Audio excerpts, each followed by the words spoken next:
Bab 1126, kamu mencari saya. Apakah kamu yakin Raja Istana Iblis ada di sana? 3 bulan berlalu.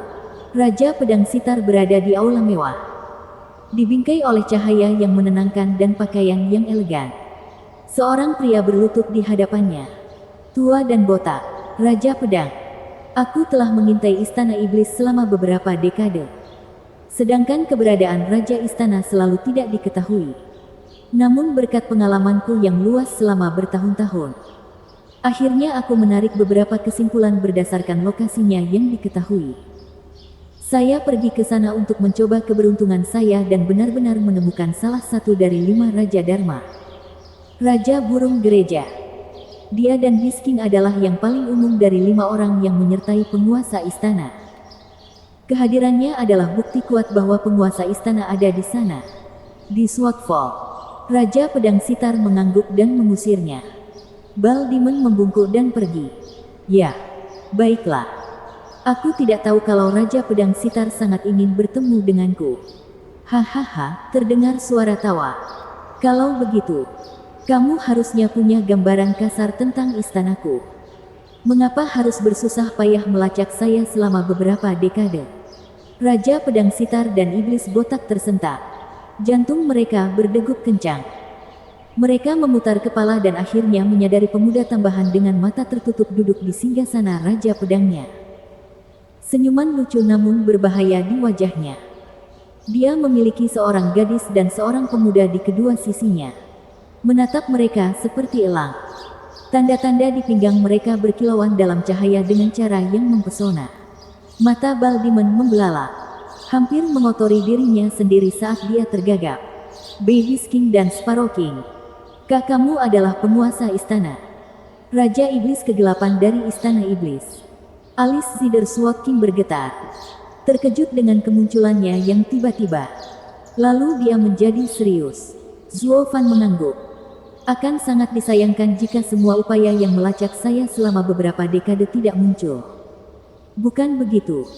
Jadi kupikir kenapa tidak datang kepadamu dan membuatmu tenang.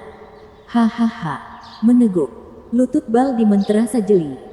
Keringat bercucuran seperti hujan. Dia mengalihkan pandangan memohon kepada Raja Pedang Sitar.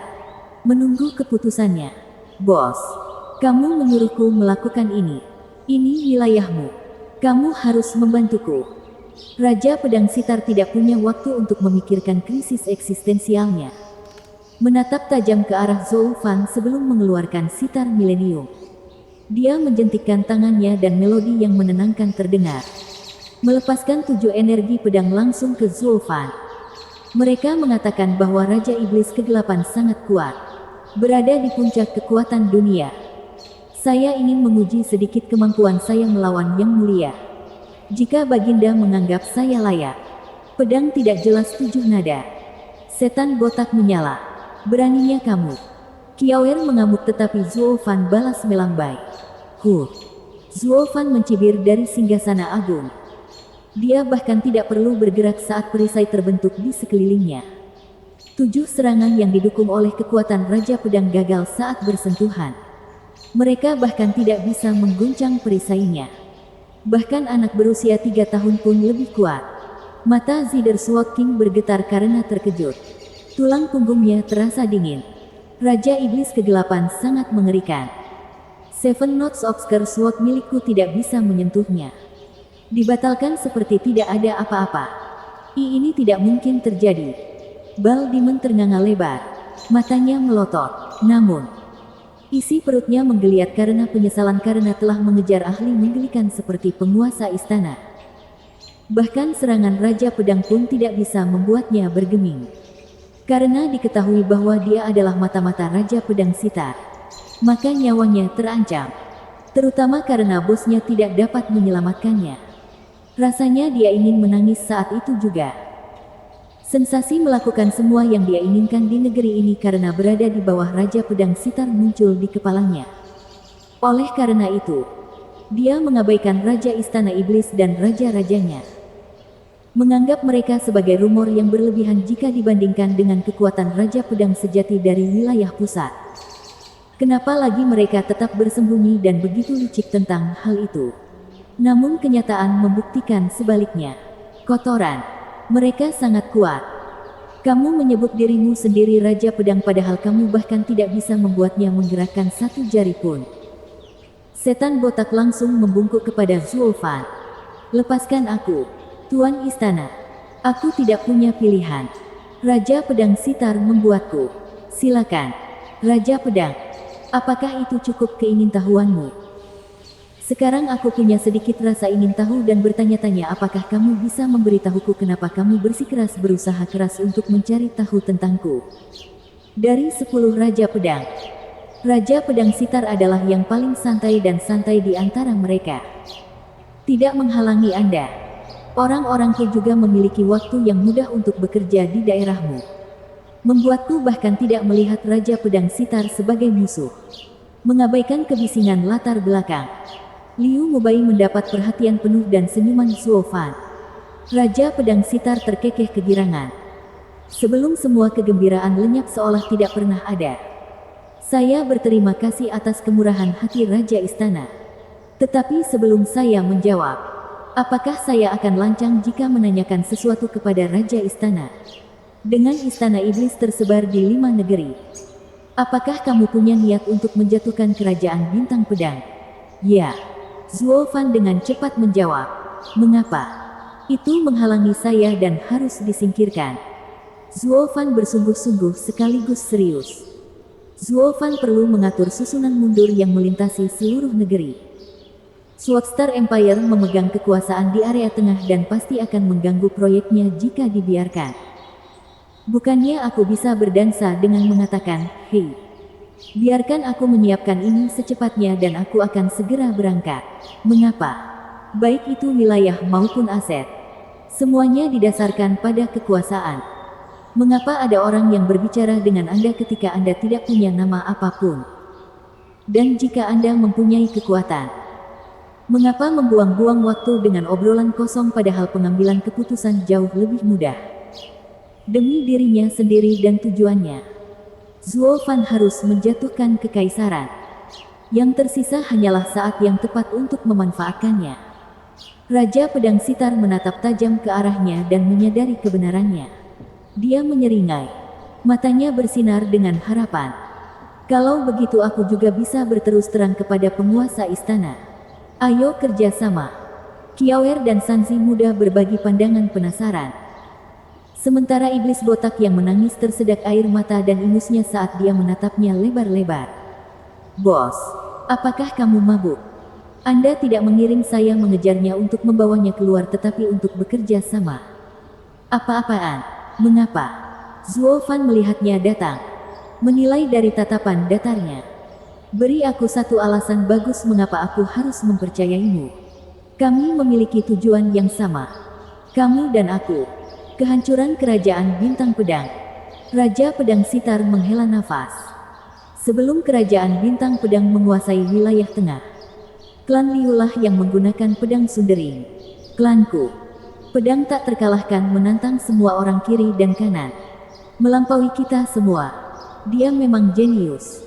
Tak terhentikan bahkan sebelum dia memahami seni pedang Sundering. Mampu mengambilnya dengan paksa dari klanku. Kemudian kerajaan Bintang Pedang tumbuh dan menelan seluruh area pusat. Setiap pembangkang dimusnahkan dan klan saya dibiarkan membusuk. Tapi harapan bahwa suatu hari kita bisa mendapatkan kembali pedang Sundering dan menghancurkan kekaisaran diturunkan dari generasi ke generasi. Sampai ke diriku. Sedikit wawasanku tentang seni pedang Sundering adalah berkat nenek moyangku, yang memungkinkanku naik ke pangkat Raja Pedang dan menjadi jantung kekuasaan. Mungkin sejarah kuno atau mungkin pedang tak terkalahkan telah mengalahkan terlalu banyak ahli sehingga dia tidak bisa mengingatku juga. Bagaimanapun, dia tidak mencurigaiku. Aku telah bertahan selama ini sebagai Raja Pedang di area pusat untuk mendapatkan waktu yang tepat untuk membalas mereka. Jadi kamu datang untukku? Ya. Saya memperhatikan Istana Iblis beberapa dekade yang lalu. Lebih cepat dari siapapun dan tahu disitulah letak peluang saya. Saya hanya tidak tahu seberapa jauh pertumbuhannya atau akan cukup mengancam kekaisaran. Untuk ini saya memasang mata-mata untuk mengamati. Raja Pedang Sitar sangat gembira. Saya senang mengetahui penantian itu tidak sia-sia. Penguasa istana adalah seorang jenius surgawi. Dalam 1 abad, Anda membentuk faksi yang bisa bertarung dengan 10 Raja Pedang Kekaisaran. Sementara yang mulia, Anda sendiri, bahkan tak tertandingi. Saya sekarang yakin bahwa dengan kita berdua bekerja sama, Kekaisaran akan jatuh. Bab 1127 Ulang Tahun Usia. Kiawer dan Bu Santong berbagi pandangan. Baldimen juga terlihat bingung. Kenapa jadi semua kegiatan mata-mata itu dilakukan agar dia bisa bergandengan tangan dengan Raja Istana? Tapi bukankah aku sudah dari Istana Iblis? Bergabung dengan apa? Dia selalu merasa bahwa dia telah menjadi agen ganda. Hanya untuk mengetahui bahwa dia hanyalah agen sederhana karena kedua belah pihak ingin bekerja sama. Apa gunanya melakukan semua itu? Jadi keduanya bisa menjadi penengah. Zuo Fan berhenti untuk waktu yang lama. Sebelum menggelengkan kepalanya. Saya menghargai pemikiran Raja Pedang Sitar. Tetapi waktunya belum tepat. Melihat Pak begitu cemas akan membuat kerja sama kita terhenti. Bertarung sendirian lebih disukai. Mengapa ragu-ragu? Tuan Istana. Banyak alasannya. Dimulai dengan kekaisaran yang masih kuat dan hanya akan memperpanjang perang. Atau jika menang, istanaku akan terungkap dan menarik perhatian negara lain. Sehingga menempatkan kita dalam bahaya. Adapun alasan yang paling penting, kemungkinannya sangat kecil. Mengapa kamu mengatakan itu? Raja Pedang Sitar bergetar. Zuo Fan berkata, pedang yang tak terkalahkan. Dia. Zider Sword King mencemooh. Tuan Istana. Orang tua itu belum ada selama 1 abad. Jika tidak mati, maka diranjang kematiannya. Lemah dan lemah. Apakah kamu melihatnya? Raja Pedang Sitar berhenti sejenak pada pertanyaan itu. Ragu-ragu. Baili Jingwei dan Kaisar adalah satu-satunya yang mengetahui kondisinya. Raja Pedang Sitar mengangguk. Benar. Dia tidak akan membiarkannya menyebar. Terutama ketika ada begitu banyak bahaya yang mengintai. Zider Sword King. Mereka bilang kamu cukup santai. Tapi sekarang kamu bertindak menentang informasi ini. Apakah memang disengaja atau memang dibuat demikian? Dipenuhi dengan kebencian. Anda akan rentan terhadap kecemasan dan keputusan yang terburu-buru. Kami tidak akan bekerja sama. Selamat tinggal. Zuo Fan berdiri dan berjalan keluar dengan Kiawer dan Bu Santong di sisinya. Raja Pedang Sitar bergegas. Tunggu, Tuan Istana. Itu bukan masalah. Saya sudah menunggu begitu lama dan masih bisa menunggu beberapa tahun lagi. Raja Pedang, kamu mungkin berkata begitu. Tapi itulah sifatmu. Sejujurnya, saya tidak ingin beban mati. Seseorang yang tidak memiliki kendali atas dirinya sendiri dan hanya ingin membalas dendam, tidak akan pernah bisa mencapai apapun. Lalu bagaimana kita bisa bekerja sama? Mata sitar pedang Raja bergetar. Zuo Fan berhenti sejenak. Raja Pedang, kamu adalah orang yang cerdas dan harus tahu bahwa kerja sama tidak terbatas pada bergandengan tangan. Berada di halaman yang sama sudah cukup. Meski tujuan kami berbeda, namun target kami tetap sama. Mengetahui hal ini, kamu bisa tahu bagaimana kita bisa bekerja sama. Hahaha. Raja Pedang Sitar terdiam. Tentang sajakmu itu, buatlah sajak lain ketika kamu punya waktu. Zuo Fan melambai dan pergi bersama anak-anaknya. Raja Pedang Sitar meringis dan menghela nafas. Raja Iblis Kegelapan sangat aneh. Baili Jingwei telah bertemu lawannya lagi. Raja Pedang, jadi kamu. Bal Demon menempel di sisinya. Tapi kemudian tubuhnya berubah menjadi kabut berdarah. Hanyut. Raja Pedang Sitar mengendurkan tangannya. Tidak ada perubahan fitur sama sekali. Kamu tahu terlalu banyak, ayah. Bagaimana kita harus menghadapi pengkhianat itu? Setan botak. Ketiganya berjalan di jalan yang sibuk. Dan Gu Santong merasa kesal saat dia melihat ke belakang. Zuo Fan menepis kekhawatirannya. Itu bukanlah pengkhianat, tapi mata-mata yang bersembunyi selama beberapa dekade di istanaku. Liu Mubai adalah pemiliknya dan dia tidak akan memperburuk hubungan kami hanya karena satu hal kecil. Liu Mubai pasti akan membersihkannya. Biarkan orang lain merawat anjingnya dan tidak meremehkan otoritasnya. Apa? Dia tahu terlalu banyak. Apakah Anda akan meninggalkannya untuk membocorkan pertemuan pribadi dengan Raja Istana Iblis jika Anda berada di posisinya? Hahaha. Liu Mubai berencana memecatnya begitu dia terbuka tentang niatnya. Zuo Fan menyeringai. Sanzi muda mengangguk. Qiaoer bertanya, "Ayah, apakah ayah baru saja berbicara tentang sajak yang tersebar di seluruh negeri? Sepertinya kita mencoba menghancurkan kekaisaran. Apakah Liu Mubai menyebarkannya?" "Seharusnya." Zuo Fan mengangguk. "Saya mengetahui dari pidatonya bahwa dia terpaku melihat kerajaan bintang pedang terbakar dan sajaknya datang kepada saya sebagai taktik pisau pinjaman. Dia tahu kami punya kekuatan untuk menentangnya, jadi dia membiarkan sajak itu menyebar dan mengobarkan kebencian di kedua sisi. Kami tidak mungkin mempunyai niat terhadap kekaisaran. Apapun yang dia pedulikan. Karena sekarang kami adalah musuh yang pasti. Dia hanya bekerja dengan kita untuk memastikan kerajaan bintang pedang selesai. Terkadang, rumor yang beredar lebih buruk. Terutama rumor seperti ini yang membuat marah penguasa. Kami berdua kini menjadi api dan air. Di jalur yang bertabrakan. Aku tidak keberatan dia melakukan ini. Tapi aku benci dimanfaatkan. Makanya saya sebutkan sajaknya di akhir untuk mengukur reaksinya. Apakah dia dalang di baliknya atau tidak. Tetapi juga untuk memperingatkan dia bahwa saya tahu dan tidak bersikap pintar terhadap saya. Saya memiliki keputusan akhir dan saya tidak akan memainkan permainannya." Sanzi muda dan Qiaoer mengangguk. "Hei, apa kamu dengar? Raja Pedang Pembelah Naga sedang mengejar pemimpin aliansi Luo di wilayah barat. Apakah menurutmu dia punya peluang? Raja Pedang yang mengincar pemimpin aliansi Luo. Bukankah itu terlalu rendah baginya? Dia memiliki statusnya yang perlu dipikirkan. Kok rendahnya? Mereka mengatakan keputusan Raja Pedang Pembelah Naga tidak ada hubungannya dengan kedua negeri tersebut. Itu untuk memenuhi janji 1000 tahun. Seseorang membawakannya lukisan yang hilang dan meminta balas dendam kepada keluarga kekaisaran seabad yang lalu. Ini adalah dunia mereka. Keempat negeri juga bisa mengetahuinya. Tapi menurutku mereka tidak akan melakukan intervensi karena ini bukan tentang kedua negeri itu. Tapi dia adalah pilar wilayah barat. Dengan dia pergi. Dan dia juga bagian dari dunia mereka dan tidak ada yang bisa lari dari kebencian. Dengan masuknya Raja Pedang, bahkan dengan jutaan tentara, pemimpin aliansi Luo akan mati. Ini akan menjadi permainan anak-anak bagi Raja Pedang untuk mendapatkan perhatian mereka. Mengejarnya dan tidak membuang waktu untuk para prajurit. Benar. Sebuah gosip tertentu menembus pikiran Zuo Fan. Zuo Fan bergidik dan alisnya tegang. Dan Xing Sen mengejar Yun Hai. "Ayah, haruskah aku menghentikannya?" Sanzi muda menawarkan. Zuo Fan mengangkat tangannya. "Ada yang tidak beres. Mengapa seluruh dunia mengetahui rencana Dan Xing Sen untuk membunuhnya?"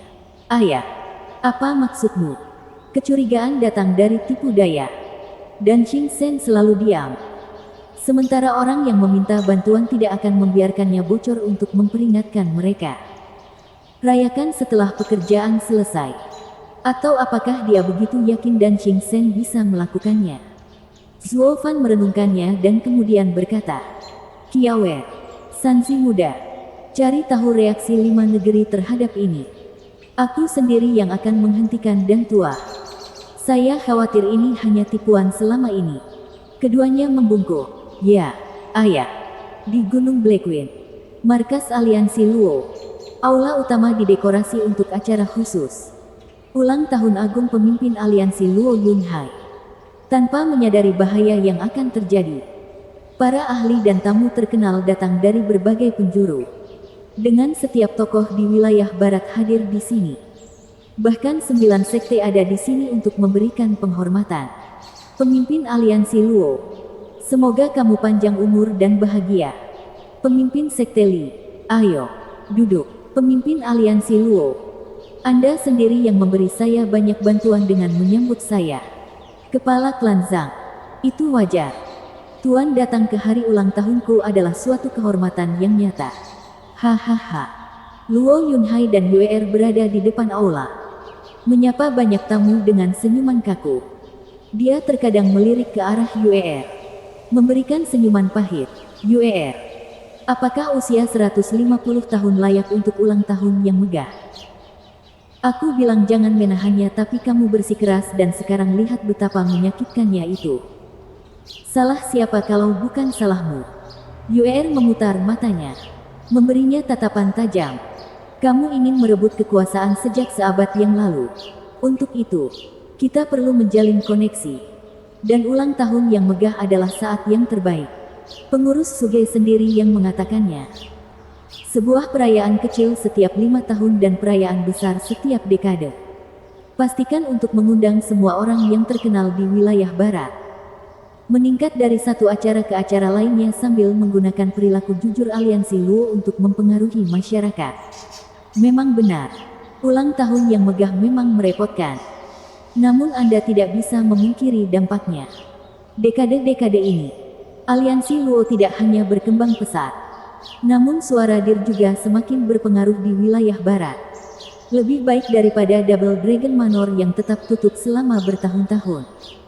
Saya percaya bahwa 9 sekte lebih percaya daripada Double Dragon Manor.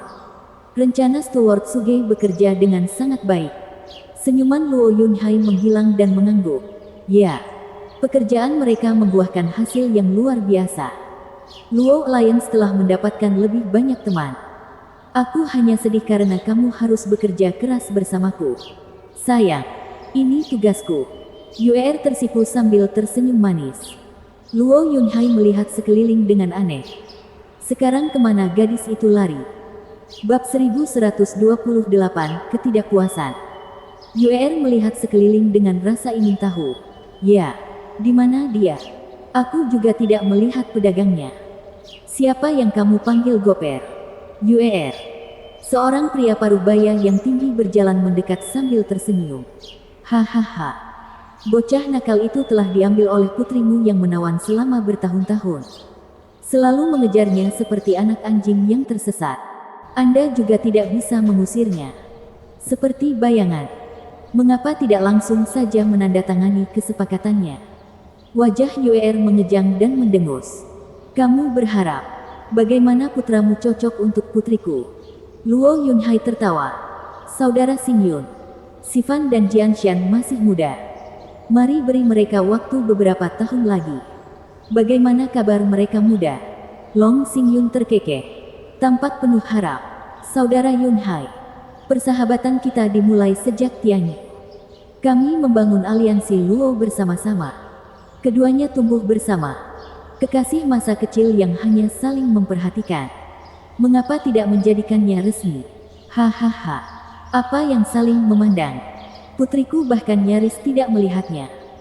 Yue memberinya tatapan gelap sementara Luo Yunhai terkekeh. Long Xingyun, setelah sekian lama, aku melihat kamu tetap busuk seperti biasanya. Seluruh aliansi mengetahui ketidakmampuan putra Anda. Bagaimana dia bisa menjadi tandingan kebanggaan dan kegembiraan klan Luo? Seseorang berteriak di kejauhan. Siapa yang bilang? Siapa yang menghina anakku? Long Xingyun membalas. Hanya untuk mendengus ke arah pembicara. Baiklah. Apa urusanmu? Lagi pula kamu bukan bagian dari aliansi Luo. Jadi jangan ikut campur. Buk. Seorang pria parubaya berwajah dingin melangkah mendekat. Dengan kumis terbelah dan mata berkedip-kedip. Tatapannya menusuk hati. Dia adalah kepala yang mulia Sekte Dewa Pedang. Salah satu dari 7 tetua pendiri aliansi Luo. Putra sulung Xie Xiaofeng, Xie Tianxiang. Dia memulai dengan sikap hormat kepada Luo Yunhai. Menawarkan hadiahnya. Lalu menoleh ke Long Xingyun. Mungkin bukan. Tapi ayahku. Putra saya juga tumbuh besar di aliansi. Anda bisa mengatakan hal lain. Tetapi jika menyangkut pernikahan junior, saya harus mengutarakan pendapat saya. Apa hubungannya itu denganmu? Semuanya. Putraku menganggap dunia putri klan Luo. Xie Tianxiang menangkupkan tangannya lagi. Saudara Yunhai, saya selalu terpesona oleh pedang dan gagal membimbingnya. Terima kasih karena selalu menjaganya. Sekarang dia sudah dewasa. Aku ingin memenuhi tugasku sebagai seorang ayah. Melihat niat jujurnya untuk putri Anda, saya ingin mengajukan permintaan sederhana untuk melamarnya. Luo Yunhai dan Yue menundukkan kepala dalam keheningan yang canggung. Dan yang lain muncul untuk menikah. Kalau begitu aku tidak akan memaksakan dan mempersulit pemimpin aliansi Luo. Long Xingyun mencibir. Memberi hormat lagi pada Luo Yunhai. Saudara Yunhai, kalau begitu sudah beres. Mari kita bahas detailnya nanti. Terkutuklah. Bagaimana cara menyelesaikannya? Enyah. Xie Tianxiang mendorong Long Xingyun ke samping dan mengambil tempatnya untuk menawarkan ketulusannya kepada keduanya. Long Xingyun menjawab sambil menendang. Kamu meninggalkan Tianyi. Namun kamu masih ikut campur dalam urusan Tianyi.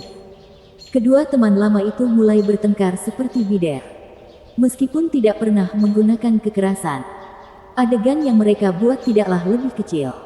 Luo Yunhai menggelengkan kepalanya. Tidak berdaya. Pemimpin Sekte Dewa Pedang telah tiba. Pemberita itu berteriak dan Wen Tao tersenyum sambil memberi hormat. Lalu kembali menatap layar. Yang Mulia Xie. Kenapa? Kakak senior. Wajah Xie Tianxiang berkedut. Menghentikan pertengkaran. Wen Tao memandang keduanya dan berkata, hahaha. Betapa hidup, Yang Mulia Xie.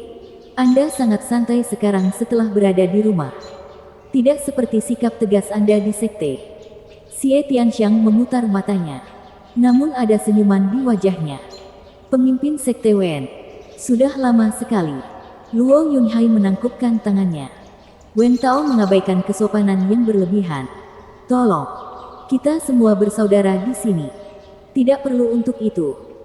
Saya ingat seperti kemarin bagaimana klan Luo menjaga saya tetap aman di garis depan perang 5 negeri. Itu wajar saja. Klan Luo telah bergabung dengan 9 sekte sebelumnya karena dukungan pemimpin sekte Wen. Kami semua melakukannya demi saudara Zuo.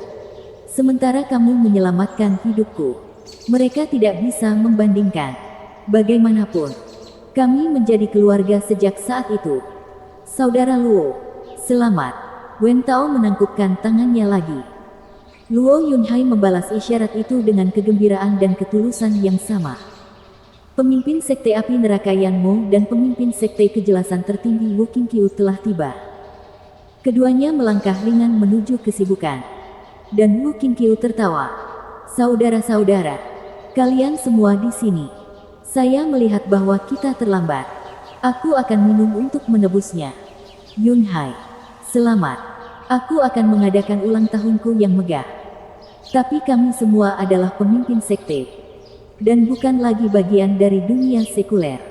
Setidaknya, aku bisa bertemu dengan saudara angkatku. Hahaha. Yan Mo tersenyum dan mengangguk. Memberikan penghormatan di samping Wu Qingqiu. Pemimpin sekte Wu. Jangan bercanda. Bagaimana adat istiadat dunia biasa bisa menjadi perhatian sekte-sekte terpencil? Luo Yunhai bercanda. Wen Tao bertanya. Bagaimana dengan Yelin? Anda masih belum menemukannya setelah bertahun-tahun. Dengan kepergian Zuo Fan, dia berada di puncak wilayah barat. Wen Tao mengacungkan jempol. Jangan ingatkan aku. Sejak perang, adik laki-laki junior menghilang hanya beberapa hari setelah kembali dan saya belum mendengar kabar darinya sejak itu. Wen Tao menghela nafas. Banyak senior yang hilang sejak perang juga. Seolah-olah mereka semua mengasingkan diri setelahnya. Tidak lagi menyibukkan diri dengan ketenaran dan kekayaan. Orang-orang itu berbagi pandangan dan terdiam. Keempat wilayah tersebut telah kehilangan sebagian besar kekuatan mereka dan hanya tumbuh semakin jauh dari wilayah pusat. Tolong duduk. Karena ini hari ulang tahunku yang agung. Jangan membicarakan hal-hal yang menyedihkan. Mengapa tidak bergabung dengan saya untuk minum sampai kenyang? Mengetahui kekhawatiran mereka, Luo Yunhai tersenyum dan mengusulkan untuk menarik mereka keluar dari kesedihan. Orang-orang itu tertawa. Ayo. Para tamu terus berdatangan hingga senja. Suge Changfeng dan Leng Wuchang melihat daftar hadiah dan mengerutkan kening. Pelayan, ada apa? Keduanya membungkuk. Nona muda. Luo Yunchang mengambil daftar itu dan tersenyum. Pil kelas 9. Senjata spiritual kelas 10. Bahan-bahan kelas 11. Hadiah yang diberikan terus meningkat selama beberapa dekade. Yunhai mulai menarik perhatian mereka. Hahaha, ya. Tapi masih terlalu dini untuk mengatakan apakah ini baik atau buruk. Suge Changfeng menghela nafas. Luo Yunchang bingung. Suge Changfeng membungkuk. Nona muda. Kami telah mengantisipasi hasil ini sejak kepala klan memutuskan untuk naik tangga dengan segala cara. Apa hasilnya? Double Dragon Manor tidak puas dari tahun ke tahun. Suge Changfeng menghela nafas. Aliansi Luo telah menikmati pertumbuhan pesat selama abad ini. Memenangkan banyak hati. Dengan masa depan yang suram di wilayah barat, Double Dragon Manor tidak bisa bahagia. Paruh pertama abad ini, pesta ulang tahun kepala klan dihadiri oleh utusan dari Istana Naga Ganda yang menawarkan hadiah yang membesarkan hati. Belakangan, ketika aliansi kami semakin kuat dan wilayah barat semakin mengikuti kami, Double Dragon Manor memberi kami sikap acuh tak acuh selama 2 dekade berikutnya dan mengurangi pemberian mereka. 30 tahun terakhir tidak ada apapun. Periode yang menandai puncak pengaruh kami. Hal ini terjadi sehingga ketika diskusi tentang pertahanan diadakan, Rumah Naga Ganda dilewati dan 9 sekte hanya mendiskusikannya dengan kami. Tidak ada bedanya dengan melampaui wewenang seorang kaisar di istananya dan terbunuh dalam prosesnya. Alis Luo Yunchang bergetar. Maksudmu Double Dragon Manor menginginkan Yunhai? Tidak, tidak, tidak. Itu belum sampai pada titik itu. Suge Changfeng membantah. Aliansi Luo sangat penting bagi wilayah barat. Baik karena alasan atau alasan. Double Dragon Manor tidak akan pernah melawan kami. Kecuali mereka ingin kehilangan statusnya di wilayah barat. Dunia praktisi mempunyai aturannya sendiri. Tanpa alasan kuat untuk berperang, mereka akan menimbulkan rasa jijik dan benci dari semua orang. Double Dragon Manor ingin menguasai wilayah barat dan tidak akan melanggarnya. Sayang, mereka mengawasi kami untuk menemukan kelemahan kami. Begitu kita melakukan sesuatu yang di luar batas, mereka akan memanfaatkannya. Jadi, semakin sengit keadaannya, kita harus semakin tenang dan menghindari masalah apapun. Luo Yunchang mengangguk dan menghela nafas. Ini adalah pilihan Yunhai dan harus menanggung beban beserta bahayanya. Zuo Fan telah memberitahunya sebelum dia pergi dan harus siap untuk itu. Klan Het memang siap mencapai puncak. Ini sangat mirip dengan Steward Zuo. Benar. Pembimbingnya selama ini adalah Zuo Fan. Luo Yunchang menatap langit dengan senyum cerah. Bab 1129, Pesta Hancur. Di aula yang ramai, saat semua orang duduk, Luo Yunhai tiba di tempat duduknya bersama istrinya. Dia memberi hormat kepada semua orang sambil tersenyum. Pemimpin sekte, yang mulia, kepala klan, sesepuh. Merupakan suatu kehormatan untuk menyambut kalian semua di hari ulang tahun saya yang sederhana. Aliansi Luo berterima kasih padamu. Begitu pula semua orang di sini. Keduanya membungkuk. Pemimpin aliansi Luo, kamu terlalu baik. Hahaha, perayaan dimulai dengan para tamu membalas isyarat tersebut. Luo Yunhai berkata, karena baru beberapa hari yang lalu 9 pemimpin sekte dan saya membahas pertahanan perbatasan. Perayaannya dipercepat. Saya hanya berharap Anda dapat mengabaikan segala hal yang kecil. Keduanya membungkuk lagi. Tolong, pemimpin aliansi Luo. Tidak masalah, semua orang bersikap rendah hati. Luo Yunhai sangat baik. Tetapi semua kultivator veteran memahami maksudnya. Pembicaraannya dengan 9 pemimpin sekte untuk pertahanan perbatasan menunjukkan status klan Luo, yaitu marsekal di seluruh wilayah barat. Sambil menyebut 9 sekte sebagai saudara, menunjukkan kedekatan mereka. Posisinya istimewa dan juga tegas. Sehingga siapapun yang merasa tidak puas akan menembak dirinya sendiri dan masa depannya di wilayah barat. Pernyataan tegas yang datang dari Luo Yunhai lebih dipandang sebagai kesopanan dan kebajikan. Kami kuat tetapi tidak menindas. Menghormati dan memikirkan semua pendapat. Atau 2 kali membungkuk kepada setiap tamu tidak akan terjadi. Itu membuat semua orang ingin bersikap ramah dan menghormati klan Luo. Dengan menggunakan kekuatan mereka, mereka hanya akan menjauhkan para tamu. Pemimpin aliansi Luo menunjukkan bahwa meskipun kuat, dia lembut dan menenangkan pikiran mereka. Luo Yunhai menyaksikan senyuman yang lazim di segala arah dengan ekspresi senang. Aliansi Luo telah mendapatkan lebih banyak teman. Tawa menjengkelkan kemudian memecah suasana riang. Hahaha. Ini hari ulang tahun besar pemimpin aliansi Luo. Tapi aku tidak diundang. Tuan, Anda tidak bisa masuk. Tuan, kalahkan. Seorang tetua setinggi 3 meter dengan rambut putih melangkah ke aula mengikuti keributan di luar. Di sebelahnya ada 5 pemuda. Galak dan dilihat dari auranya yang tidak terkendali. Dalam tahap kejadian, para penjaga mencoba menghentikan mereka tetapi didorong ke samping. Beberapa tamu terkejut dan berbisik. Kepala masyarakat Qin Hao, apa yang dia lakukan di sini? Bukankah dia memiliki hubungan buruk dengan aliansi Luo? Dia pasti datang untuk merusak pestanya. Ini akan bagus. Para tamu terdiam dan kembali mengamati keduanya. Pemimpin aliansi. Mereka bersikeras bahkan ketika kita mencoba menghentikan mereka. Tidak apa-apa.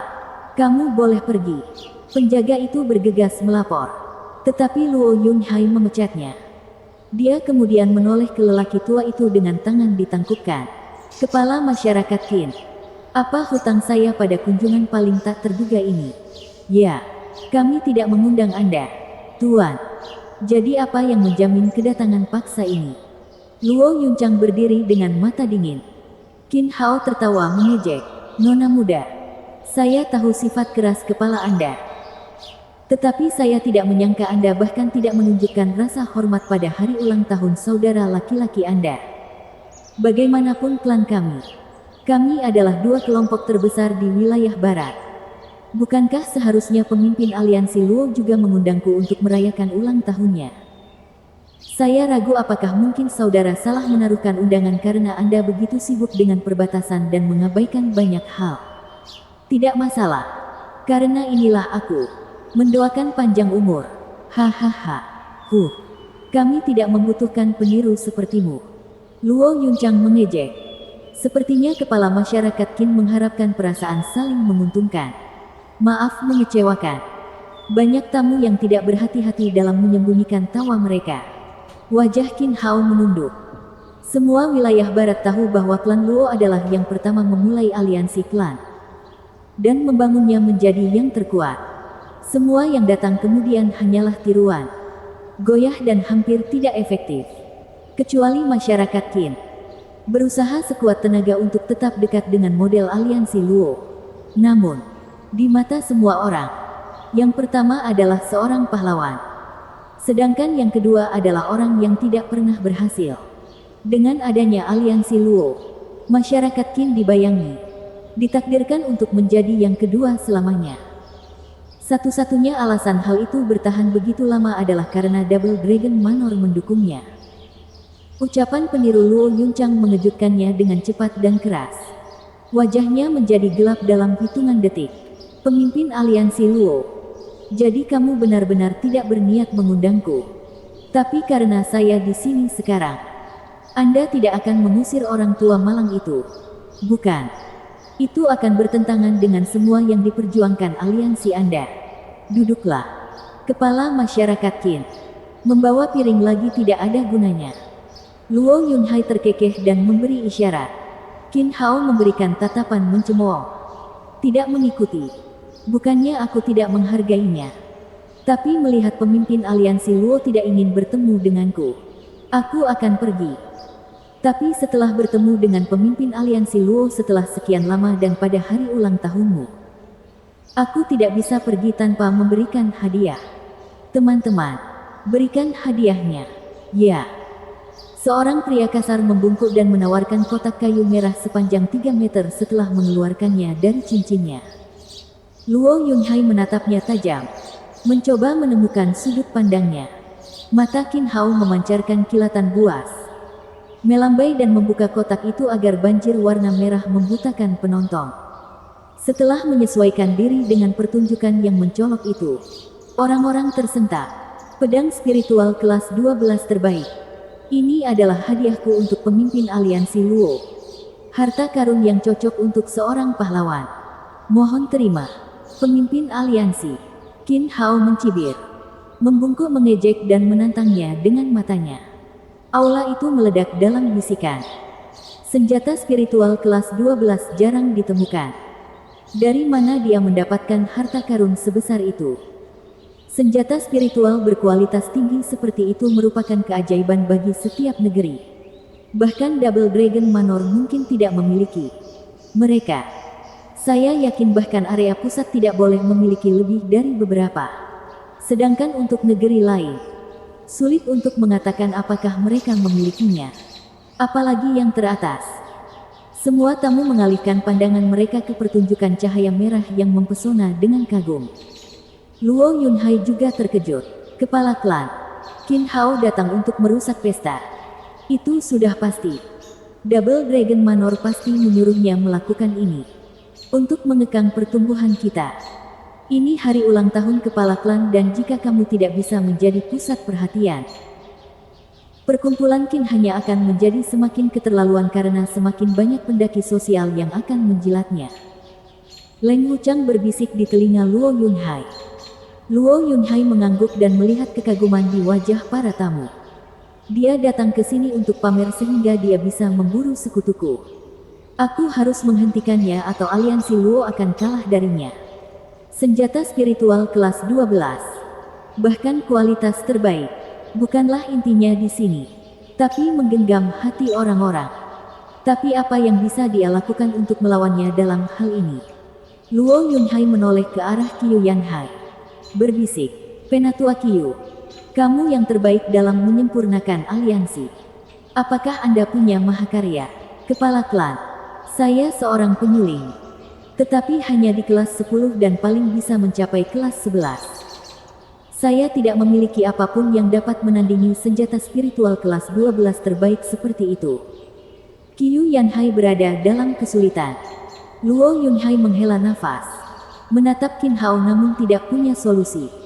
Wu Qingqiu menggelengkan kepalanya, berbisik kepada Wen Tao. Saya mendengar Double Dragon Manor tidak begitu ramah terhadap aliansi Luo.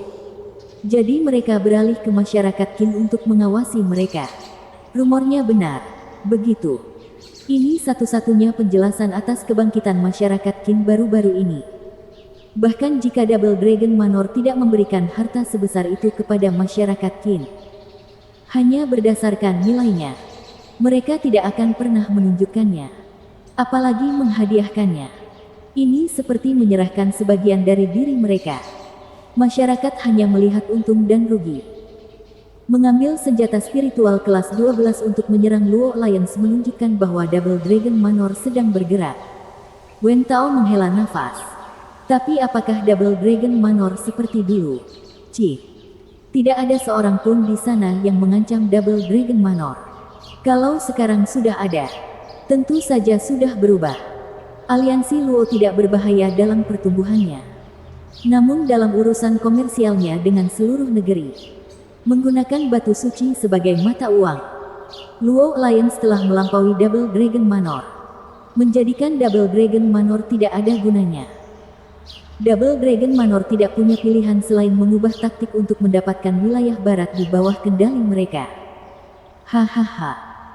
Sekarang saya mengerti mengapa saudara Zuo memperingatkan saya untuk menjauh dari kerusakan duniawi untuk mencapai Dao. Wen Tao mengangguk dan menghela nafas, tampak kecewa.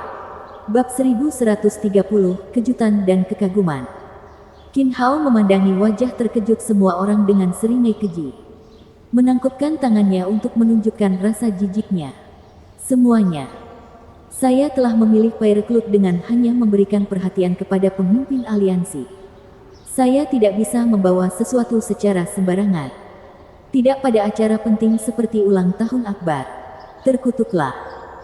Hampir tidak ada senjata spiritual kelas 12 di dunia dan kamu bilang kamu berhati-hati. Seperti kamu memiliki tumpukannya. Pamer sialan. Orang-orang menggerutu di dalam hati. Tetapi pedang spiritual yang berkilauan itu semakin menarik hati sanubari mereka. Qin Hao bertingkah seolah-olah dia baru saja mendapatkan uang baru. Meskipun itu disertai dengan keuntungan. Para pemula dibutakan oleh uang dan menjamin akan mendapatkan semua barang temannya juga. Tidak ada seorang pun yang merupakan orang suci. Jadi pada saat seseorang membutuhkan bantuan, mereka akan dengan senang hati menghambur-hamburkan uang. Yang mana hal ini akan berlipat ganda bagi para pemula. Pemimpin aliansi Luo dan saya memiliki perbedaan. Tetapi saya tahu untuk mengabaikannya. Saya hanya memberikan rasa hormat dengan menawarkan senjata spiritual kelas 12 ini. Qin Hao mengetahui tatapan itu dan menyeringai. Memberi isyarat untuk menawarkan senjata merah itu kepada Luo Yunhai dengan tatapannya yang menakutkan. Mata Luo Yunhai berkedut. Ragu-ragu saat dia melihat seringai yang tak tertahankan dan menyombongkan diri itu. Mengambilnya berarti kalah dalam pertarungan ini. Qin Hao bukan tamu di sini dan menerobos masuk hanya untuk memberinya hadiah. Semua tanda menyuruh untuk menolaknya. Karena menerima berarti keserakahan. Aliansi Luo merindukan barang-barang masyarakat Qin dan ini akan merusak reputasi mereka begitu berita menyebar ke setiap sudut. Sambil menolak, biarkan Qin Hao menang. Lelaki itu merasa ragu untuk membuang keindahan seperti itu. Mengingat betapa langkanya keindahan itu. Tapi karena itu semua hanyalah akting dan membuat aliansi Luo terlihat buruk. Pedang itu telah kehilangan nilainya ketika semua tujuannya telah tercapai. Menerimanya berarti menodai nama aliansi Luo. Tidak mengambilnya berarti bermain-main di tangannya. Merampok pusat perhatian sekaligus menjaga barang berharga miliknya. Aliansi Luo pasti akan kehilangan sebagian. Wajah Luo Yunhai berkedut. Lalu dia menghela nafas dan berkata, "Kepala masyarakat, aku menghargai kemurahan hatimu. Tapi hadiah ini terlalu berharga untuk diterima. Kalau begitu aku pasti akan membawa yang lebih murah lain kali." Hahaha, Qin Hao pergi untuk membunuh. Menyingkirkan pedangnya tanpa keraguan sambil mengirimkan pandangan mencemooh pada orang-orang di belakang Luo Yunhai. Luo Yunhai memelototinya dengan tajam. Qin Hao menangkupkan tangannya ke tamu-tamu lain dan tertawa. "Saya punya satu lagi kabar baik untuk menyambut hari baik pemimpin aliansi. Pada tanggal 10 Mei tahun depan saya akan merayakan ulang tahun saya yang ke-260. Semua orang diundang. Anda akan memberi saya banyak kehormatan dengan kehadiran Anda di sana. Dan pemimpin aliansi Luo, saya tahu Anda tidak memberi saya undangan ke undangan Anda. Tetapi saya sangat bersedia memberikannya kepada Anda. Mohon terima." Setelah masyarakat Qin menyampaikannya dengan sangat hormat. "Saya menjadi bersemangat memikirkan hadiah apa yang mungkin Anda berikan. Terutama seberapa besar aliansi Luo dibandingkan dengan masyarakat Qin." Hahaha. "Ayo pergi." Qin Hao melangkah keluar aula. Seperti seorang pemenang. Dia akhirnya meningkatkan aliansi Luo dan menghancurkan nama mereka. Kelompok Luo Yunhai berpenampilan gelap. Tangan terkepal. Rahang terkatup. Para tamu berkedip di antara kedua sisi. Tidak ada yang suka dibenci oleh orang yang tidak diunggulkan. Suara mendesing. 3 pemuda menghalangi Qin Hao. Berteriak, "Tunggu, Pak Tua. Siapa yang berani menghalangi jalan kepala masyarakat Qin?" Reaksi pertama pria kasar itu adalah berteriak dan menyerang. Tapi Qin Hao mengangkat tangannya untuk menahannya. Dia melihat lebih dekat dan mencibir. "Lihat siapa orang itu. Kalau bukan nona muda aliansi Luo dan 2 putra bangsawan, apa yang bisa saya lakukan untuk Anda?" Luo Xifan, Long Jianshan, dan Xian Yan yang telah bergegas selama 3 bulan agar bisa menghadiri perayaan pemimpin aliansi tepat waktu. Tapi melihat orang tua ini merusak pestanya, mereka sangat marah. Luo Xifan berseri-seri, "Paman Qin, apakah kamu datang untuk memberi selamat kepada ayah? Mengapa kamu pergi dengan hadiahmu? Apakah normal membawanya lalu membawanya pergi?" Hahaha. "Nah, ayahmu tidak terlalu memikirkannya jadi aku hanya bisa mengambilnya kembali." Aku tidak ingin membuat hari pemimpin aliansi Luo menjadi gelap, jadi aku memilih untuk pergi lebih cepat. Hahaha. Benarkah? Ayah tidak menyukainya. Bolehkah saya melihatnya? Silakan saja, Nak. Tapi aku yakin tidak ada yang perlu diributkan. Karena Anda adalah nona muda aliansi Luo. Anda pasti telah melihat banyak hal yang lebih hebat dari ini. Itu tidak akan terlihat bagus. Terlalu terbebani karena sesuatu yang kecil. Hahaha. Mata Qin Hao tidak menunjukkan apa-apa selain rasa jijik. Lalu membuka kotak itu dengan gembira sekali lagi. Sangat ingin melihat ekspresi kaget nona muda Luo Alliance yang bodoh. Kemuliaan Pyreclute sekali lagi ditumpahkan ke dunia. Membuat jantung semua orang berdebar kencang. Anak-anak juga menatap tajam. Pak. Tutupnya tertutup rapat dan dunia sedikit meredup. Qin Hao mencibir pada Luo Xifan. Nona muda Luo, pernahkah kamu melihat sesuatu seperti ini? Kamu menyebut itu hebat. Pantas saja ayah menolak sampah itu. Luo Xifan memiringkan kepalanya dan menyeringai. Pokermu biasa saja. Tapi wajar jika ayah menghindarinya. Tapi melihatmu dan bagaimana kemajuanmu selama bertahun-tahun. Tapi belum disambut dengan keramahan seperti itu atas pemberianmu yang bijaksana. Aku akan menerimanya. Biarkan saja dan pergi. Xifan. Luo Yunhai membentaknya. Dia tidak boleh menerima hadiah itu apapun yang terjadi. Atau dunia akan berpikir yang terburuk tentangnya. Luo Yunchang dan Yuer memberikan tatapan jelas padanya untuk mundur. Gadis itu mengabaikannya. Menatap mata Qin Hao dengan kilatan cahaya di matanya. Qin Hao tertawa dan mengangguk. Ya ampun. Hartaku tidak ada artinya bagi pemimpin aliansi Luo, tetapi cukup penting bagi nona muda yang kulihat. Saya tidak tahu siapa yang buta di sini. Pemimpin aliansi Luo, apakah kamu benar-benar menginginkan hadiah itu? Qin Hao menoleh ke arah Luo Yunhai. Mengejek. Tapi dia tidak mendapat jawaban. Hanya tatapan gelap. Pak. Luo Xifan menarik kotak itu dan meletakkannya di atas meja dengan gembira. Cukup mengoceh dan sudah memberikannya.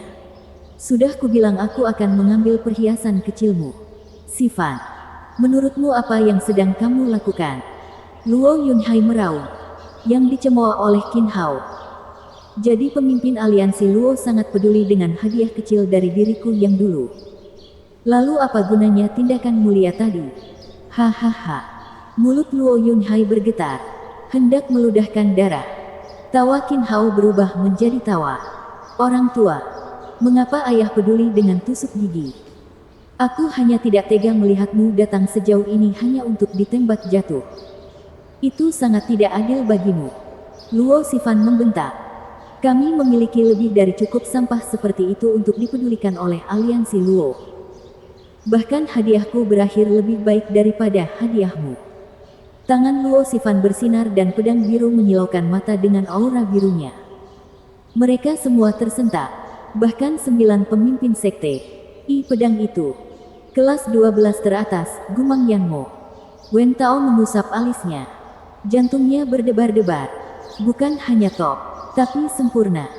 Saya belum pernah melihat senjata spiritual yang memiliki aura seperti itu. Itu menyatu dengan dunia. Itu sebabnya gadis itu memandang rendah Pyreclute. Dibandingkan dengan itu hanya sampah. Semua orang menganggukkan kepala. Penampilan kemenangan Qin Hao hancur dan seluruh tubuhnya bergetar tak percaya. Bagaimana caranya? Aliansi Luo sebenarnya memiliki senjata ilahi yang unik di setiap negeri. Luo Xifan membungkuk. Gilirannya terlihat sombong. Bergerak untuk memberikan pedang kepada Luo Yunhai. Ini adalah Everblue. 1,88 meter. 4,9 kilogram. Melambangkan angka keberuntungan 9. Yang terbaik dari jenisnya. Anda mewakili kebajikan. Menegakkan keadilan. Mengarahkan dunia. Dan memimpin masyarakat. Teman-temanku dan aku berusaha keras sebelum memilih pedang yang paling cocok untuk ayah. Semoga kamu hidup selamanya. Ayah. Selamat ulang tahun. Setelah disebutkan, orang-orang terbangun dan menyadari bahwa senjata spiritual kelas 12 yang sempurna paling cocok untuk gaya Luo Yunhai. Tidak seperti Pyreclute mentah sebelumnya. Sekarang ini adalah pilihan yang bijaksana. Apakah itu berarti aliansi Luo memiliki begitu banyak sehingga mereka dapat meluangkan waktu untuk memikirkan detail ini? Apakah mereka kaya raya? Apakah kekayaan mereka tidak ada habisnya? Semua mata terbelalak kaget. Bahkan Qin Hao tampak ternganga dengan hati yang hancur. Terkutuklah. Sekarang aliansi Luo lebih baik daripada Double Dragon Manor. Kenapa kita masih main-main dengan mereka? Bersambung.